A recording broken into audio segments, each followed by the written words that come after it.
ಚಿಂತಾಮಣಿ ತಾಲೂಕಿನ ಅಂಬಾಜಿದುರ್ಗ ಹೋಬಳಿಯ ಕೋನಪಲ್ಲಿ ಗ್ರಾಮದ ಸಮೀಪ ನಿರ್ಮಿಸಿರುವ ನೂತನ ಆರ್ಟಿಒ ಕಚೇರಿಯಲ್ಲಿ ವಾಯುಮಾಲಿನ್ಯ ಜಾಗೃತಿ ಮಾಸಾಚರಣೆಯನ್ನ ಇಂದು ಆಯೋಜಿಸಲಾಗಿತ್ತು. ಸಹಾಯಕ ಪ್ರಾದೇಶಿಕ ಸಾರಿಗೆ ಅಧಿಕಾರಿ ವಿವೇಕಾನಂದ ಅವರು ವಾಯುಮಾಲಿನ್ಯ ಜಾಗೃತಿ ಮಾಸಾಚರಣೆ ಕರಪತ್ರಗಳನ್ನು ಸಾರ್ವಜನಿಕರಿಗೆ ಹಂಚುವ ಮೂಲಕ ಕಾರ್ಯಕ್ರಮಕ್ಕೆ ಚಾಲನೆ ನೀಡಿದರು.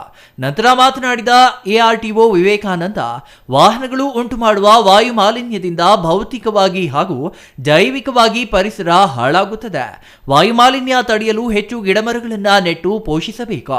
ವಾಹನಗಳನ್ನು ಸುಸಜ್ಜಿತವಾಗಿ ಇಟ್ಟುಕೊಂಡು ವಾಯುಮಾಲಿನ್ಯ ತಡೆಯಲು ಸಹಕರಿಸಬೇಕೆಂದು ಕೋರಿದ್ರು. ಅತಿಯಾದ ವಾಯು ಮಾಲಿನ್ಯದಿಂದ ಚರ್ಮ ರೋಗ, ಕ್ಯಾನ್ಸರ್ ಸೇರಿದಂತೆ ಇತರೆ ಕಾಯಿಲೆಗಳು ಹರಡುವುದನ್ನು ತಡೆಯಲು ವಾಯುಮಾಲಿನ್ಯ ನಿಯಂತ್ರಣ ಅಗತ್ಯವಾಗಿದೆ ಎಂದರು. ಈ ಸಂದರ್ಭದಲ್ಲಿ ಕಚೇರಿ ಅಧೀಕ್ಷಕ ಎಂ ವೇಣುಗೋಪಾಲ್, ಕಚೇರಿಯ ಸಿಬ್ಬಂದಿ ಶ್ರೀನಿವಾಸ್, ಅಬ್ದುಲ್ ಖಾದರ್ ವಲಿ, ಪ್ರವೀಣ್ ಕುಮಾರ್, ನಂಜರೆಡ್ಡಿ, ಮಂಜುನಾಥ್, ನಜ್ಮಾ, ಮುರುಗಮಲ್ಲ ಮುಸ್ತಾ, ಅನಂತಕುಮಾರ್ ಇನ್ನೂ ಹಲವರು ಹಾಜರಿದ್ದರು. GL Shankar, CTV news, Chintamani.